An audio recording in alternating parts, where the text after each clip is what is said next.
The signal from the void. The Concordat of stellar nations had ruled the galaxy for over 3 centuries, their dominion unchallenged since the Great Purge. Commander Zivix stood on the observation deck of the flagship Eternal Light, his 4 eyes scanning the holographic display of conquered worlds. Earth was not among them. Not anymore.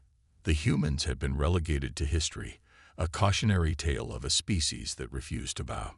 "Commander," a voice broke through his thoughts. Lieutenant Trivax approached with unusual urgency. "We've detected something unusual."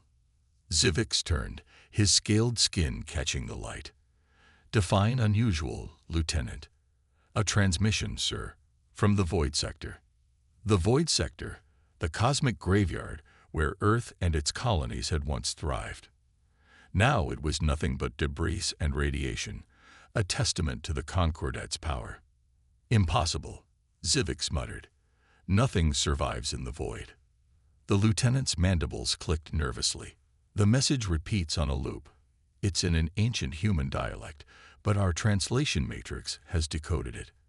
And it simply says, "You've doomed yourselves." A chill worked its way down Zivix's spine, despite his military discipline. Source: an outpost on the edge of the void. Designation HR 117. It was presumed destroyed during the Purge. Zivix studied the star chart, his mind racing. The Void Sector had been quarantined for good reason. The Purge had been necessary. Humans had been unpredictable, dangerous in their creativity and stubbornness. They had refused the Concordat's rule, refused to submit to the greater good of galactic order. "Prepare an expedition," he ordered. "I want to know what's transmitting and why it's active after all this time." "Sir, protocol dictates." "I'm well aware of protocol, Lieutenant," Zivix snapped. "But if something human has survived, the High Council needs to know." Within 12 standard cycles, a fleet of 3 Concordat vessels approached HR 117, a small research outpost orbiting a dying star. As they drew closer, scans revealed the facility was intact but dormant, showing minimal power signatures. "Life signs?" Zivix asked, now aboard the lead vessel. "None, Commander. The station appears to be running on automated systems. Prepare a boarding party. Full containment protocols." The boarding team, led by Zivix himself, docked with the station. The airlock cycled open to reveal darkened corridors, lit only by emergency lighting. The air was stale but breathable. "Curious," commented Science Officer Vex, consulting her scanner. "The life support systems have been maintained perfectly for over 3 centuries. Humans were always resourceful," Zivix admitted grudgingly. It was one of their few admirable traits. They moved deeper into the station, past laboratories filled with equipment whose purpose eluded even the Concordat's advanced understanding. The station was a maze of technology that should have been primitive, but somehow wasn't. When they reached the central command hub, the mysteries only deepened. Holographic displays activated as they entered, showing star charts, energy readings, and scrolling data in human script. "Can you make sense of this?" Zivix asked Vex. She studied the displays, her compound eyes reflecting the blue light. "It appears to be monitoring something. Multiple somethings, actually, spread throughout the galaxy." "What things?" Before Vex could answer, a voice filled the room. Synthetic but unmistakably human. Identity confirmed. Concordat command-level presence detected. Security Protocol Omega activated. The doors sealed shut. The lighting shifted to a deep red. "What's happening?" Zivix demanded. Vex's analysis was interrupted by a new hologram materializing in the center of the room. A human figure, male, wearing what appeared to be a military uniform from the pre-Purge era. "Greetings, Commander," the hologram said. "If you're viewing this message, then the Concordat has finally discovered one of our outposts. My name is Admiral Thomas Rise of the Earth Defense Initiative. I've been dead for approximately 300 years, but my message remains relevant." Zivix stepped forward. "What is this place? What are you monitoring?" The hologram smiled as if it could hear him. Though Zivix knew it was just a programmed response. HR 117 is one of 50 monitoring stations we established before the Concordat's attack on Earth. Each station tracks a payload we delivered to your worlds, your major military installations, your seat of government, your most populated planets. A cold dread settled in Zivix's stomach. The Concordat believed they had destroyed humanity. The hologram continued. In truth, they merely scattered us. And in doing so, they committed their greatest mistake. You see, Commander, humans are at their most dangerous when they have nothing left to lose. The holographic display shifted, showing diagrams of devices, weapons, embedded deep within planets throughout Concordat space. We call them sleepers, Admiral Rice explained. Quantum-entangled nullification devices, each one capable of disrupting the atomic stability of an entire planet. We placed them during the century of trade before the Concordat decided we were too unpredictable to be allowed our freedom. Impossible, Vex whispered. We would have detected such weapons. The sleepers remained dormant until activated. The hologram continued. Undetectable by your scanning technology because they exist partially in subspace. Your arrival at this station has initiated a countdown. You have 30 days standard before the sleepers awaken. The displays around the room changed to show a timer counting down. This isn't a negotiation, Admiral Rice said, his expression hardening. This is humanity's insurance policy. You attempted to exterminate us, but we survived. We evolved.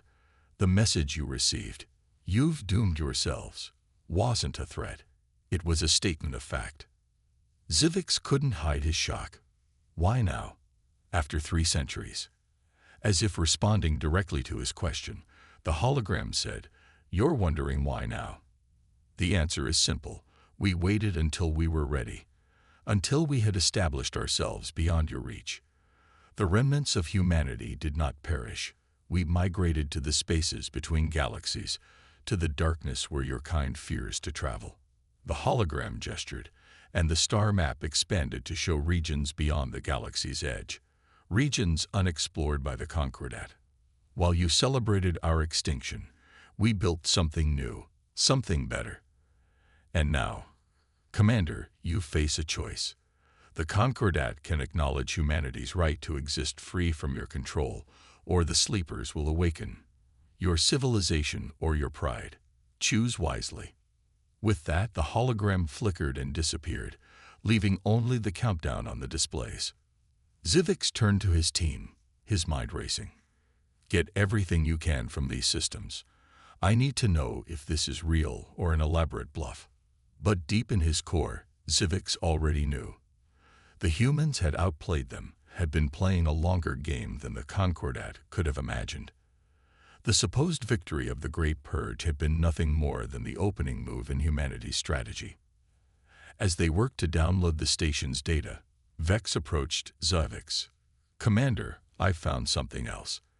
The station is transmitting to coordinates outside our galaxy, and it's receiving transmissions back." Meaning?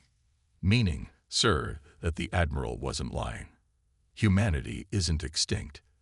They're out there, watching us, waiting. Zivix stared at the countdown. 29 days and counting. The Concordat of stellar nations, which had ruled through fear and might for centuries, now faced an enemy they had created through their own arrogance. "You've doomed yourselves," he whispered, finally understanding the message's true meaning. As they departed the station, a new transmission began broadcasting across all Concordat frequencies, a simple message that would throw the ruling powers into chaos. "We are humanity. We endure, and we are coming home." Reckoning of the stars. The Grand Council chamber of the Concordat hadn't been used in its full capacity for decades. Now, every seat was filled as representatives from all 87 member species gathered in a state of barely controlled panic. High Chancellor Morda, the supreme leader of the Concordat, sat at the center, her ancient frame seeming more frail than ever. 27 days remain. Commander Zivix told the assembly, standing before the giant holographic display showing the countdown. Our best scientific minds have confirmed. The sleepers are real. The chamber erupted in outcries of disbelief and fear. Morta raised a gnarled hand, and silence fell. The hubris of our ancestors has delivered us to this precipice, she said, her voice carrying despite its weakness. 3 centuries ago, the Concordat determined that humanity was too unpredictable, too violent, too innovative to be controlled. Rather than risk the disorder they might bring to our carefully balanced society, we chose to eliminate them. The Great Purge was necessary, shouted a representative from the militant Kravak species. Humans refused to accept their place in the natural hierarchy. Morta's cold eyes fixed on the speaker. And now we face extinction because of that decision. Is that also necessary, Representative Dorn? Silence returned to the chamber. Commander Zivix, Morta continued, you've studied the human message. What do they want? Zivix stepped forward. They demand recognition of their sovereignty, a designated sector of space for their return, and reparations for the attempted genocide. Preposterous, Dorn exclaimed. We cannot submit to terrorists. They are not terrorists, came a new voice.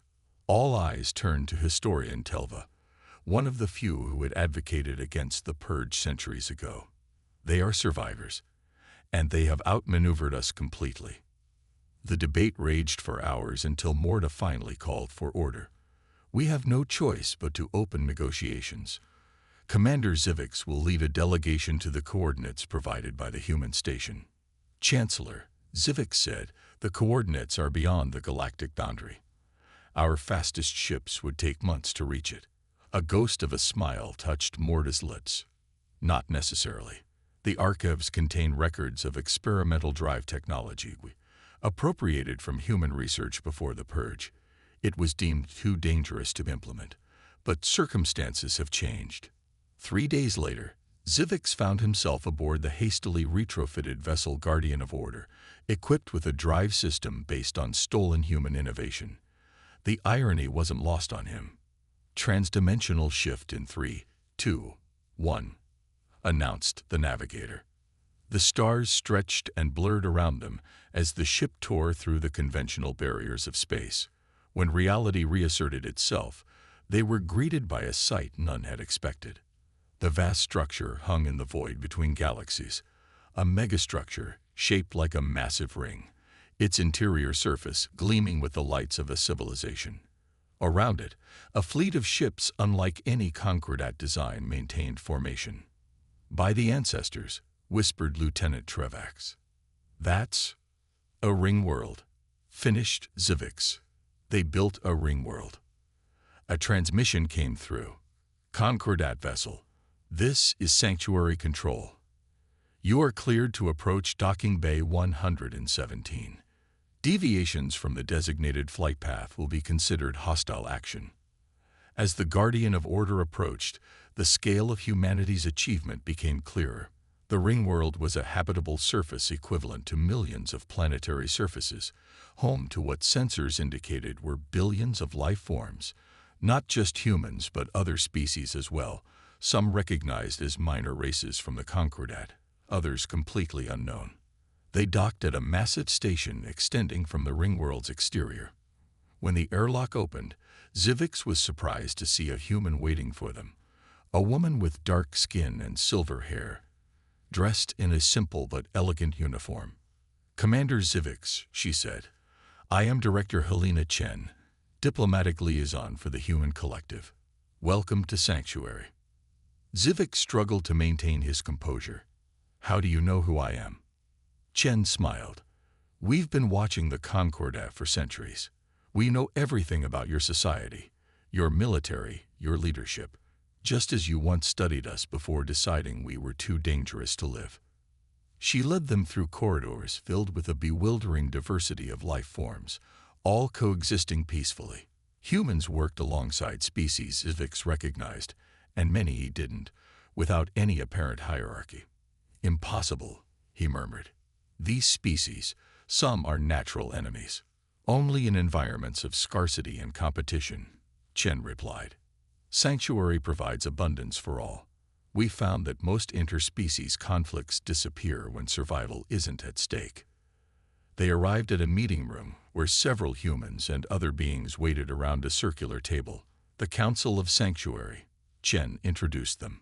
Representatives of the 34 species that comprise our society. An elderly human man rose.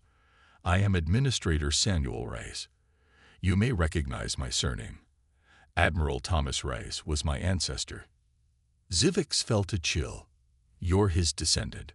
One of many, Reyes confirmed. When Earth fell, thousands of humans escaped using experimental faster-than-light technology.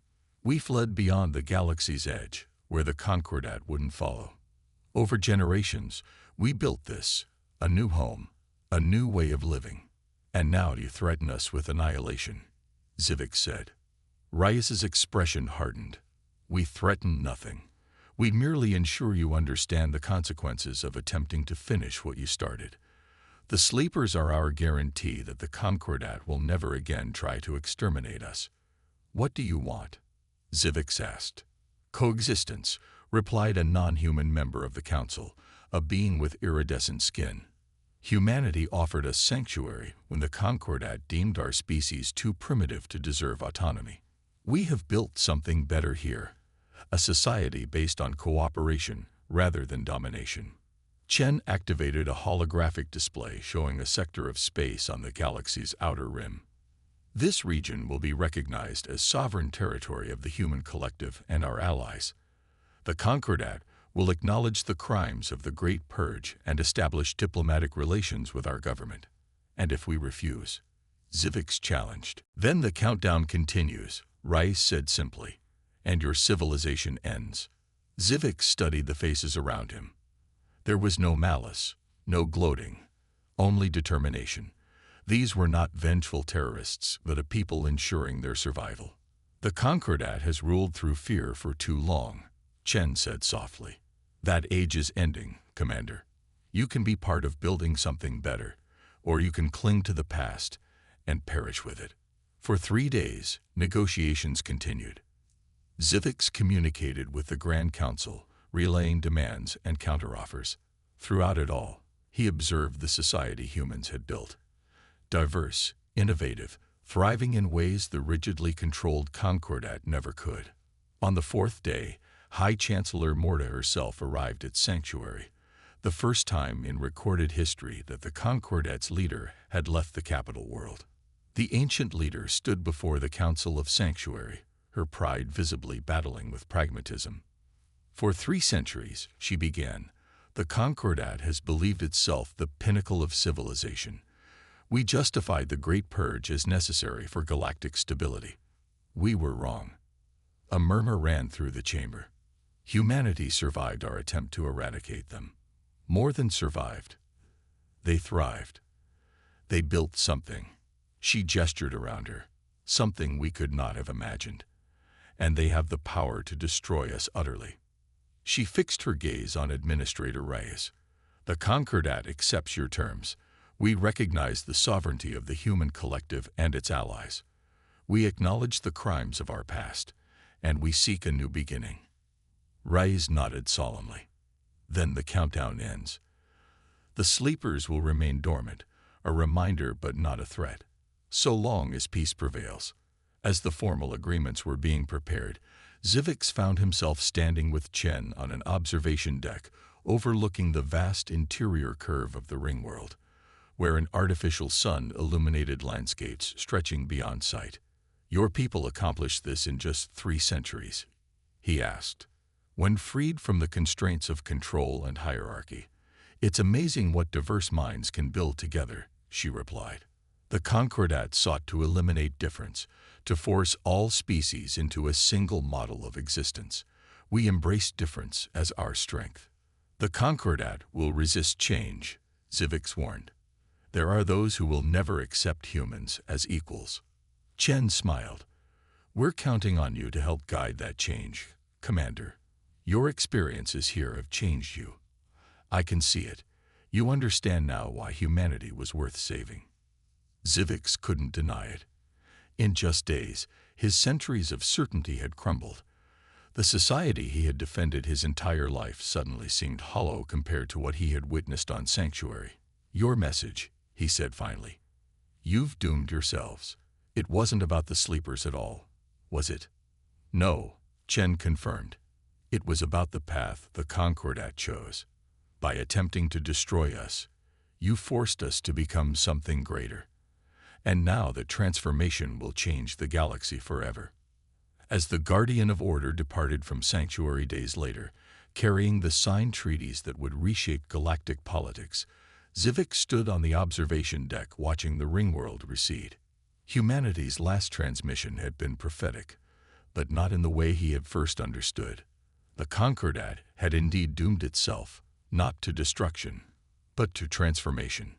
The age of control was ending, and a new era of cooperation was beginning. And perhaps, Zivix thought, that was the greatest victory humanity could have achieved, not destroying their enemy, but changing them. "Set course for home," he ordered. "We have much work to do."